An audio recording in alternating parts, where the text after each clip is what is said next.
All right, hello and welcome. Today I'm going to be going over the subset sum ed problem.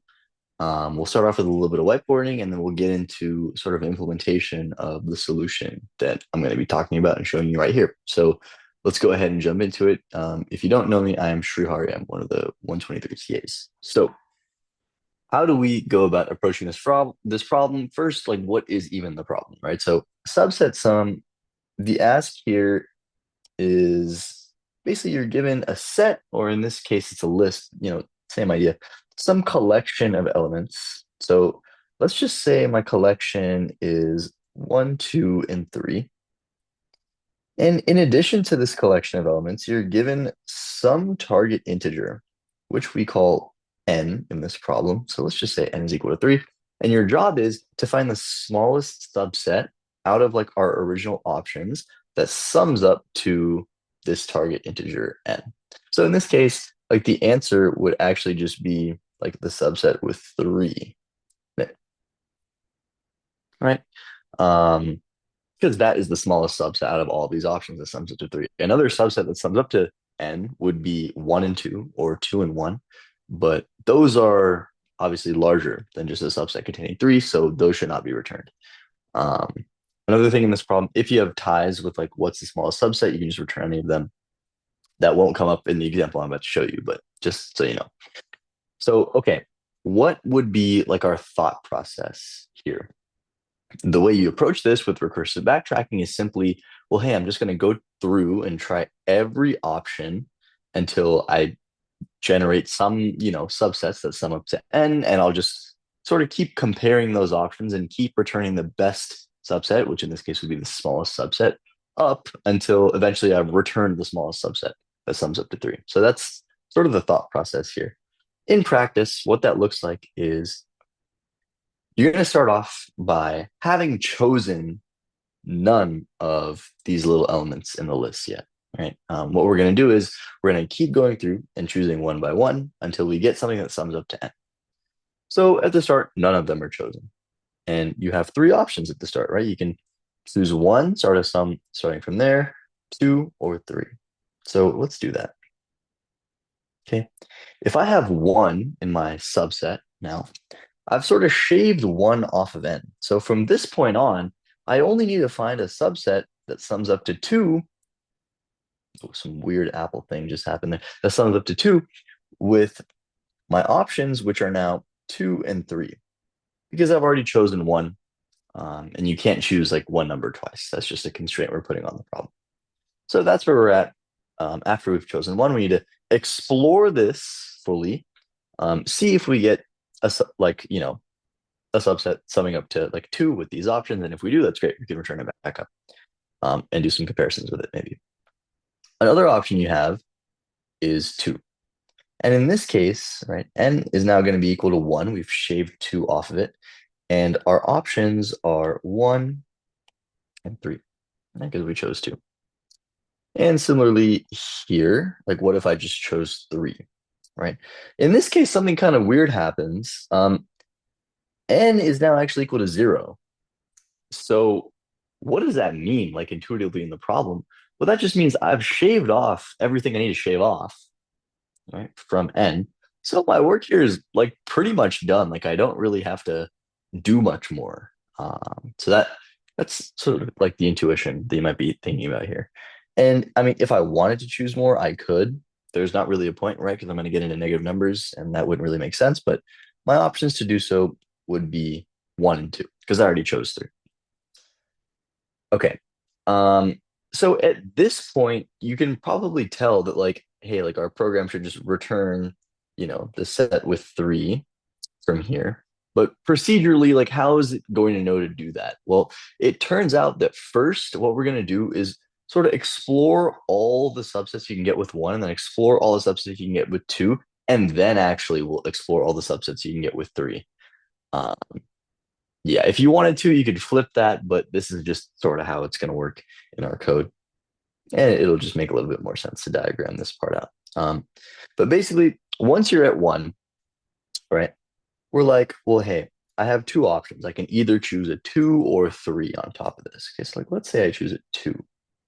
So now I've chosen the subset I've chosen is 1 and 2. And you'll notice like I've shaved n all the way down to 0 again. It's the same case as here. N is now 0. And the one option I have left is 3, but again, my work here is done, right?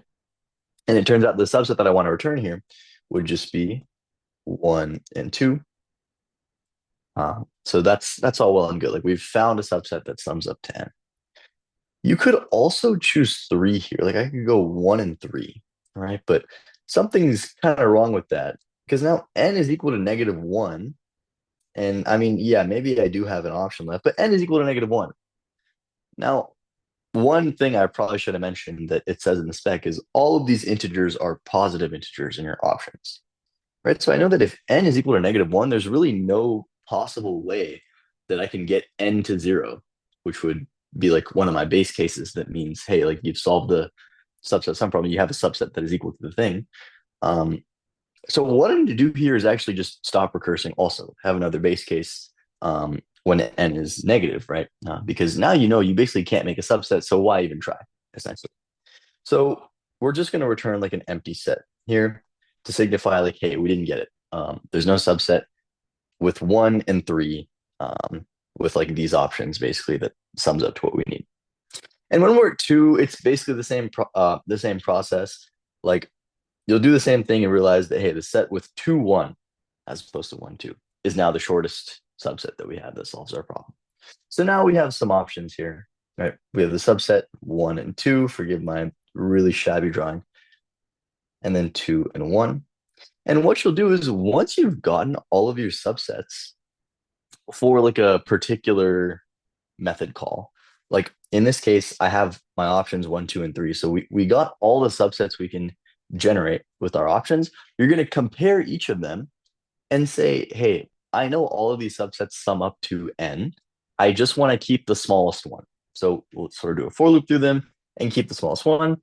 In this case, the smallest one is going to be this subset with 3, this one right here. So our method is just going to return 3. And that's sort of how it's going to work. So that was like the whiteboarding portion of this, but hopefully that makes a little bit of sense. I'll walk over to the solution and maybe it'll make a little bit more sense to see it happening sort of concretely. So, okay, our solution here. What we have here is a classic like public-private pair type of implementation to this problem. Really, for all of these backtracking problems, you're going to want a public-private pair just because there's a lot of information in your private method that you need that you're not really given in your public method helper. So that's how you know to make a public-private pair is when you need more information than what you have. But yeah, what we're doing here is first throwing an exception. Maybe I should have mentioned this, but the problem just tells you to throw an exception if n is less than or equal to 0. So we do that. Nothing crazy going on there. And then we call our helper method. So intuitively, like, how do I know what like parameters I'm going to need in my helper method is a question I get asked a lot. The way you know is literally just by going through your whiteboarding and figuring out what information we used, right? So we used the subset we had generated so far.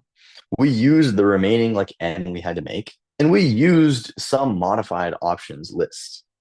Those are really the only things we use. So if we go to our solution, like those are the only things we'll need to have as parameters, right? That's how you derive what parameters you're going to need. Now we're going to start off with our base case, which is if n is equal to 0. And if n is equal to 0, you basically just return that so far set. For reference semantics, you actually need to return like a new hash, like a copy of that so far set, just because of some stuff that happens in Choose Explorer and Choose, which I'll talk about a little bit later. But yeah, this is just saying like I've gotten to a point where I've shaved everything off of n and I have n, like everything in my subset so far sums up to n. So now n equals 0, so I can just return so far because I know it's a valid subset and maybe a solution to this problem. I'll talk about the conditions, then we'll go into like the main code in this recursive case. But now we have our recursive case, which is if n is greater than 0. That just means we have some work left to do. N is greater than 0. So maybe there's something left in this remaining options array that will eventually make us sum up to n. So this is our recursive case. We're going to choose, explore, and unchoose on our options and see what happens. And then finally, if n is not equal to zero and n is not greater than zero, that means n must be less than zero, which is, if I can go to the whiteboard, that's the sort of, what were the numbers? That's that 1, 3 case we talked about here, where you see it's kind of useless to keep trying, right? Because n is negative, so you know you're not going to get a subset, so you just return it like a empty set, basically, to signify that, hey, like we didn't get it. So disregard that. So yeah, that's what these 3 cases are doing. Now let's dive a little bit into like the recursion that's going on here. So remember I said we're going to try to generate all of the subsets we have at every method call and just sort of compare them to get the smallest subset. Okay, so what that means is in order to like ever compute like a min of any like array of things or a bunch of options, you got to first initialize like some variable that is like the min thing that you're getting. So in this case, we're trying to compute like what is the minimum size of the subset. So I'm going to initialize that to infinity. Integer.max value just means infinity in Java. And then I say, I'm going to make a placeholder essentially for my min size subset. So that's just going to be a new hash set. And then what we're doing is we're looping through all of our options, like each remaining option we have at the time. And we're going to grab an option, see if it works. If it works, that's great. We'll compare it and see if it's the smallest size thing. If not, we'll disregard it. That's sort of what we're doing. So for each option in options, you can think about that as like when I'm here, 1, 2, and 3 are all the options in options. Okay, so for each option in options, I'm going to choose that option, which means I'm going to take it out of my options list and I'm going to add it into my so far set. So in our diagram, you can see that, hey, for 1, we took it out of our options list. Options is now 2 and 3. And I added it to my so far set. So this is really our so far set going on here. And what you're doing is you're exploring. So we just do a recursive call essentially on our new options list, which is shortened, on n minus current. So we're shaving off current, which is 1 from n. So now n would be 2 in the next method call. And on our lengthened so far set. So that's analogous to basically like going into this one node and exploring eventually, like, hey, what'll happen here and what'll happen here. So that's what that does. And you can trust that that method call is going to get you the smallest subset containing 1 and maybe any of the options that you have in your options set now, because that's what we are like making our method do. So we better trust that it works, right? So you can trust that now. That's very important for getting this problem to work. So now you know that you have the best subset or the smallest subset containing 1 at this point, or like whatever current option. You just have to see, is that like the best subset I could get in this entire like method call with all of the options that I'm exploring right now. So the way you do that is you say, well, first, is it not empty? Like, is it like a real thing, like a real subset that sums up to our target? Um, and is its size less than the current like minimum subset size we have? So when you initialize this to infinity, you're basically opening the door to say, whenever I get like a valid subset, it's going to have size less than infinity. So that will be the new smallest thing. But then if I get a smaller subset after that, that will be the new smallest thing. So this is just computing the min of a set, which you might be familiar with that. Um, so eventually, yeah, like now min size subset is set to the smallest subset we have, summing up to whatever n is in this like stack frame in this method call. And finally, what you're doing now is you need to unchoose. So this is a very how do I say this? This step is very prone to bugs. Like a lot of bugs can come from here. Because you always need to make sure when you're unchoosing, all of your data structures need to go back to the initial state they were at before this iteration of the for loop even started. Okay. If you missed that, rewind that. That's very important. All of these data structures need to go back and be in the exact same state they were before this iteration of the for loop started. Why is that? Because there are other iterations of your for loop that are going to depend on the same options list and the same so far set, right?